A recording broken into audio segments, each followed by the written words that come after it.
और वो सब बाबा। आज यहाँ एक कथा का कार्यक्रम एक सप्ताह से शायद चल रहा है। आज लास्ट दिन साथियों, इसमें हमें भी मौका मिला है, आप लोगों ने दिया है, और मैं यहाँ के संयोजक रामलाल जी और उनकी टीम आर्यन बोर्ड सभी को मैं साधुवाद करता हूँ। और यहाँ पर जो बहुत कथा जो सम्राट Ashok social welfare society Uttar Pradesh के द्वारा जो की जा रही है, और जो इस आयोजक हैं जो इस कार्यक्रम को चला रहे हैं, उन साथियों को बहुत बहुत साधुवाद। और यहाँ पर उपस्थित सभी विद्वान साथियों और महिला साथियों, आज विद्वता अलग अलग तरीके से आती है।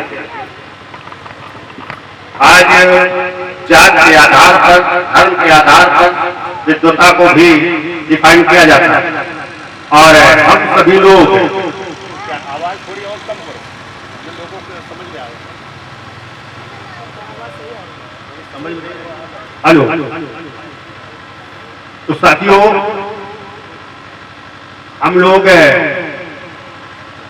दूर के भविष्य की बात को, या जो व्यवस्था में परिवर्तन होने जा रहा है, जो व्यवस्था परिवर्तित हो रही है, उसके बारे में हम लोग चिंतन शायद कमजोर है, चिंतन हम लोग नहीं कर पा रहे। आज ये बहुत कथाएं बहुत प्रचलित है, लेकिन ये आप लोग कथा नहीं करते, आप सिद्धांत देते हैं, आज आप विचार देते हैं जो प्रमाणिक है, लेकिन इसको जो कथा के रूप में आपने शुरू किया है, ये चीज ठीक नहीं है, क्योंकि वो कथाएं वो आडंबरी होती है। आप कोई भी कथा या कहानी सुनोगे तो वो झूठ पर आधारित है, लेकिन आपकी ये कथा, जो ये विचार, ये सिद्धांत, ये प्रमाणिक, आप प्रमाणिक चीज को झूठ पर ना ले जाएं, इसलिए आप इसको सिद्धांत कहिए, अपना संकल्प कहिए कि जो हमारे पूर्वजों ने जो संकल्प किया था, जो संकल्प लिया था, जिसके तहत देश चल रहा था, जिसके तहत समाज चल रही थी, आज उस संकल्प को फिर से हम लागू करेंगे।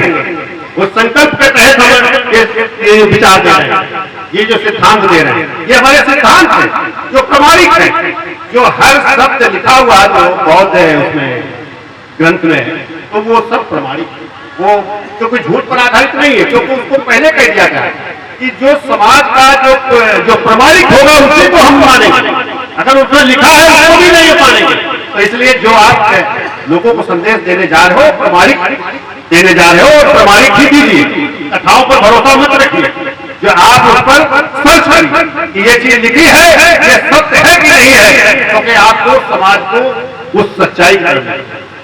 आज साथियों, हम पूरे देश के लोग गुमराह हो। आज जो 200 वर्ष का समय 1818 में मनाया गया था भीमपुरे गांव में, तो इस देश के उस तमाम समाज के लोगों को बुरा लगा, क्योंकि वो जानते नहीं। आपने वो दिन वो मनाया था जब जो सच प्रमाणित करने की बात है कि एक ऐसी व्यवस्था दी गई थी जो पेशवा सरकार की थी कि पीछे झाड़ू आगे मटकी, वो 1 जनवरी 1818 में ये 500 महारों ने अंग्रेजों की मदद से 28,000 पेशवाओं को धूल चटाई थी। पेशवा राज्य भी खत्म हुआ, तब वो अध्यादेश खत्म हुआ, नहीं तो उस अध्यादेश को खत्म नहीं कर रहे थे। 500 महारों ने कई बार बात कही कि ये वापस ले लो, अन्यथा हम युद्ध करेंगे। तो साथियों, वो खून खराबा हुआ था, तब आपको इंसानियत का दर्जा मिला नहीं। आपके पीछे झाड़ू आगे घड़ियां लटकती थी।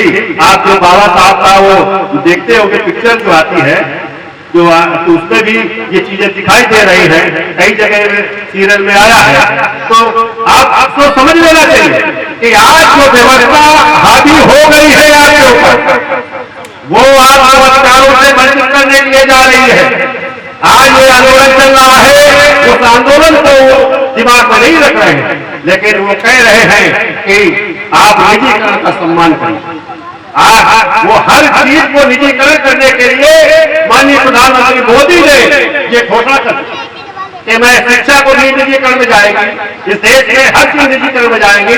जो आप अभी चुप बैठे हो, जो समझ रहे हो कि नहीं हमारा आरक्षण तो मिल ही रहा, आरक्षण सब खत्म हो गए क्योंकि वो सब निजीकरण में व्यवस्था जा रही है। आपके ये पंडाल तभी सुरक्षित होंगे, आपकी आवाज तभी सुरक्षित होगी जब इस देश के में हिस्सेदारी कायम करोगे। जब तक इस देश के राज्यता में हिस्सेदारी नहीं कायम करोगे, तब तक आप न सुरक्षित है, ना ये पंडाल सुरक्षित है, ना आपके विकास सुरक्षित है, ना आप सुरक्षित हो। ये आप तय कर लीजिएगा। ये मैं आपको बताने आया। मैं इस देश में हर व्यक्ति को अपने अधिकार के लिए खड़ा होना चाहिए, अपने अधिकार के लिए आगे बढ़ना चाहिए। अगर आप ये चाहते हो कि नहीं वो लड़ेंगे तो हमें मिल जाएगा, तो साथियों भूल जाओ, क्योंकि वो ताकत नहीं बन पाएगी। आपको साथ में खड़ा होना पड़ेगा, आप सबको लड़ना पड़ेगा, आप सबको लड़ना, कोई खून खराबा नहीं करना है, हमें वैचारिक सिद्धांतों की लड़ाई लड़नी है। यह देश हम सबका है, तो हमें भागीदारी कायम होनी चाहिए। भागीदारी सिर्फ ये देश का जो संविधान है वही प्रतिनिधित्व शुरू हुआ है, लोकतंत्र से शुरू हुआ है। लोकतंत्र के माने क्या है इसको भी समझना होगा। उसको लोग राजसत्ता तक पहुंचने के लिए सीढ़ी बनाते हैं, लेकिन हर व्यक्ति को अधिकार से जोड़ा जाए, वो प्रतिनिधित्व का सवाल खड़ा है लोकतंत्र के अंदर। लेकिन इस बात को हम लोग नहीं समझ पाते हैं, या हम लोगों को नहीं समझाया जाता है, ना हम समझने की कोशिश करते हैं।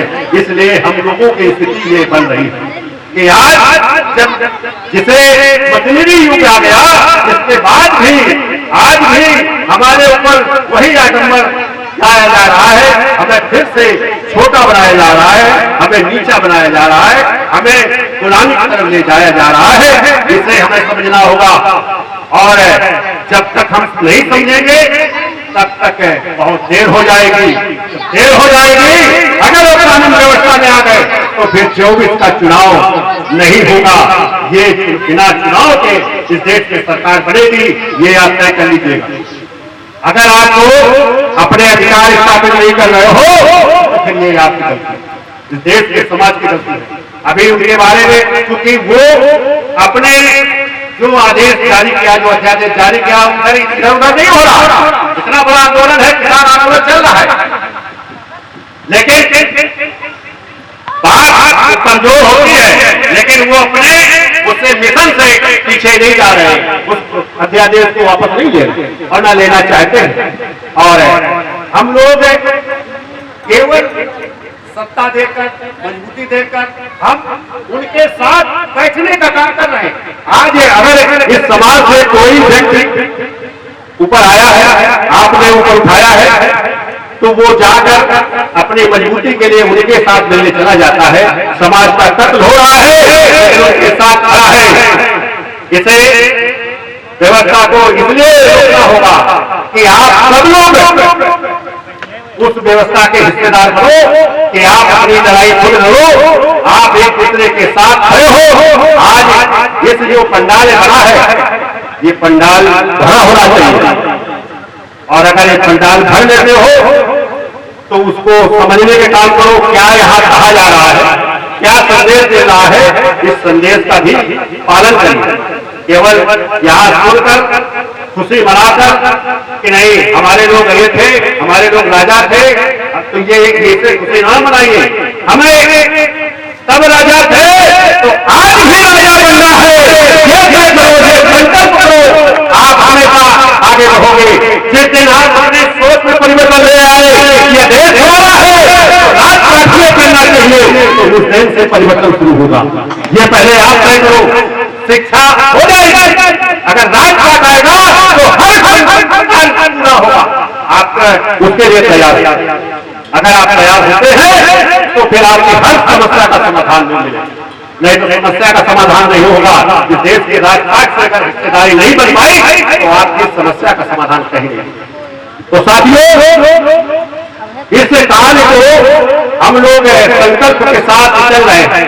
हमें जीत कर एमपी और एमएलए बनने की नहीं लगता है। हमें तो ये बात है कि देश में हमारा समाज अगर खड़ा हो गया, वो अपने अधिकार को ले लिया, तो हम एमपी एमएलए भी बनेंगे, हम मुख्यमंत्री भी बनेंगे, हम प्रधानमंत्री भी बनेंगे। क्योंकि हम ट्रेड यूनियन का लीडर था और यही 11 में दोबारा गया है। तो मेरे से पत्रकार संतोष वाल्मीकि ने सवाल खड़े किया था कि साहब आप बड़े नेता है कि मुख्यमंत्रियों से आपकी बात होती है, मुख्यमंत्रियों से संघर्ष होता है, आप जेल भी जाते हैं, लेकिन इसके बाद आपके समाज पर यह आफत आई है, इसके बारे में क्या सोच रहे हो? मेरा जवाब यही था कि मुझे ये कुछ नहीं चाहिए, मैं समाज की लड़ाई लड़ूंगा, मैं को छोड़ूंगा और नौकरी भी छोड़ दूंगा। साथियों, मैंने 12 में अपनी नौकरी भी छोड़ी और इस आंदोलन में लगा हूं कि देश के भागीदारी सिद्धांत को बढ़ाया जाए। क्योंकि अगर आरक्षण लेना चाहते हो तो आरक्षण के माने एक समाज से जोड़ दिया जाता है और उसको अलग करके अलग कर देना। तो भागीदारी का मतलब हम हिस्सेदार। बाबा साहब की भागीदारी का मूवमेंट था। भागीदारी को उन्होंने आरक्षण में संदेश दिया। गांधी ने ये कहते हुए कि चूंकि देश में हिंदू का अभिन्न अंग है, इसलिए इसे अलग नहीं किया जा सकता और हम अपनी जान दे देंगे, लेकिन इसे अलग नहीं होने देंगे। साथियों, धरना दिया,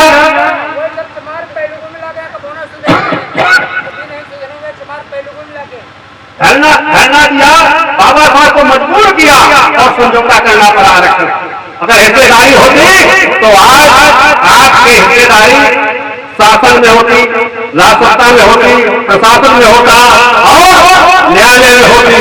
तो इस देश में रहने वाले हर समुदाय के लोग, चाहे वो पिछड़े समाज के होते, चाहे वो माइनॉरिटी के होते, चाहे दलित होते, चाहे सवर्ण होता, सबकी भागीदारी होती। तो ये फिर जिस बात को आप कहते हो कि हम बहुत मुहिम चला रहे हैं, हम बहुत भारत बनाएंगे, तो ये अपने आप में बहुत भारत बना होता। आज अगर भागीदारी की लड़ाई लड़ोगे तो बहुत भारत बनेगा, संविधान का भारत बनेगा और संविधान का भारत बनाने के लिए आप तैयार हुए। बहुत भारत का नाम छोड़ दीजिए। कारण है साहब कि जब आप बहुत भारत का नाम लेते हो तो इस्लाम के लोग कहते हैं मुस्लिम भारत क्यों न बनना चाहिए। दूसरे वो अपनी अपनी बात रखते हैं। आज हिंदू राष्ट्र की इसलिए बात होती है। तो फिर आप संविधान के भारत की बात करो तो सबका भारत बने। हम वही भारत हमारा है, वही हमारा बहुत भारत होगा, यही हमारा बहुत विषम का संदेश होगा। ये आप तैयार करिए, इस तरह से आपको इसको ले चलिए और इस बात को हमें सबको एक साथ जोड़कर काम करना होगा। आप इस मंच के द्वारा काम कर रहे हैं, अच्छी बात है, दूसरा दूसरे मंच के द्वारा काम कर रहा है, अच्छी बात है, लेकिन उसका लक्ष्य एक होना चाहिए। लक्ष्य हमारा इस देश का सीधा सीधा है कि हमारी भागीदारी कायम हो। या देश हम सबका है, किसी एक का नहीं है। इसलिए हमें सबको इस देश में भागीदारी को कायम करना है। इसे कायम करने के लिए आओ हम सब लोग भागीदारी के साथ खड़े हो। भागीदारी में कोई ऐसा कठिन कार्य नहीं है कि जिसे आप करना पाए। भागीदारी के साथ खड़े होइए, आपकी हर समस्या का समाधान होगा। आपको ही समस्या का समाधान करना है। आप अपना हिस्सा लेने के लिए खड़े होइए, इकट्ठा होइए, जनशक्ति बनाइए और जब चुनाव होने वाला है, चुनाव आ रहा है, तो इसमें वो व्यक्ति चुना जाना चाहिए, आपके वोट से वो चुना जाना चाहिए जो आपके अधिकार दिलाने के लिए संकल्प ले और उसके साथ काम करे। अगर वो उसके अधिकार में अगर अधिकार देने की स्थिति नहीं है तो वो आंदोलन के साथ खड़ा होगा। ऐसे लोग होंगे तो फिर इस देश में जो दारू पिलाकर या 1000 रुपया देकर जो काम करता था वो फेल हो जाएगा। क्योंकि आपको अगर मोदी ने कहा है कि आपका मूल्य 15 लाख है, तो फिर आप अगर दूसरे को वोट देते हो तो उसे 15 लाख वोट लेने के लिए तैयार और नहीं तो अपने अधिकार के लिए देते हो तो फिर 15 लाख आप जो मिलेंगे वो मिलेगा इस तरह से कि आपकी आवश्यकता है 1 लाख से 15 लाख तक की काम के लिए, तो बिना ब्याज के आपको ये पैसा दिया जाएगा, दिलवाया जाएगा, और इस देश का जो चुना जाएगा नेता वो इस काम करेगा। और ये संकल्प लो, जो ये करेगा वही को हम बोलते हैं। आप किसी से मत चुनो, कोई पार्टी काम नहीं कर रही है तो पार्टी का मतलब नहीं रखो, ये तो बिना पार्टी के चुनाव होगा, तो पार्टी का मतलब मत रखिए। पार्टी वही आपके लिए लाभदायक होगी जो पार्टी आपके लिए लड़ रही है, उसके साथ कोई जात की पार्टी नहीं, कोई धर्म की पार्टी नहीं, चाहे नए तरीके से तैयार करिए, लेकिन उसी के साथ खड़े होइए जो आपके अधिकार बचाने के लिए लड़ रहा हो, जो आपके अधिकार दिलाने के लिए लड़ रहा हो, जो आपके देश में हिस्सेदारी ग्रहण कराने के लिए खड़ा हो, तो फिर आप हिस्सेदारी लेने के लिए तैयार होइए, तभी आप सफलता पा सकते हैं। आज हिस्सेदारी क्या है इसके भी समझना चाहिए। आज हिस्सेदारी क्या है? ये देश का कानून है कि भाई देश के लोग सभी हिस्सेदार हैं, तो उसके लिए मानक है। अब सब प्राकृतिक जो है संसाधन के लिए, जमीन के लिए 3.25 एकड़ का मानक बना हुआ है कि 3.25 एकड़ भूमि किसान के पास होनी चाहिए। 3 एकड़ 3.25 एकड़ से 7 एकड़ वो जो सिंचित जमीन नहीं है, जो उपजाऊ जमीन नहीं है, जो नदी नाला तालाब इस तरह की जमीन जो पड़ी है वो भी हमारे हिस्से के है, तो हमको दी जानी चाहिए। जो प्रधान कह देते हैं कि जमीन गांव में नहीं है, जमीन गांव में अनुपजाऊ है, तो वो भी 7 एकड़ के रूप से हमको मिलनी चाहिए, क्योंकि मैं हिस्सेदार हूँ। ये आपका फार्मूला है। दूसरा जो काम का है कि 15 लाख रुपए हर व्यक्ति को काम के लिए मिलना चाहिए। आज रसोईया काम कर रही है, आज ये तमाम तरह के जो होमगार्ड काम कर रहे हैं, उनको कहीं 2000 मिलता है, कहीं 4000 मिलता है। आशा बहुओं को तमाम में मिलेगा, इस तरह के जो काम कर रहे हैं, इस तरह के जो पैसा कम मिलता है वो कम नहीं मिलता है। 15,000 रुपये कम न्यूनतम दिया जाना चाहिए और उससे काम पूरा नहीं। दूसरी बात, अगर बच्चे के लिए अगर वो टीचर पढ़ा रहा है तो उसका बच्चा है तो उसी स्कूल में पढ़ाइए, अपने बच्चे को दूसरे स्कूल में ना पढ़ाइए, क्योंकि गांव के पास अध्यापक की पोस्टिंग होती है तो अपने बच्चे को उसी स्कूल में पढ़ाओ जहाँ आम स्कूल में, इसलिए समझा जाए कि स्कूल में पढ़ाई सामान्य हो रही है, ठीक हो रही है। आज अपने बच्चों को तो तालमेल स्कूल में पढ़ा रहे हैं और यहाँ बच्चों के लिए इस तरह का माहौल पैदा किए हैं कि बच्चा कुछ पढ़ ही नहीं पा रहा है, क्यों खाने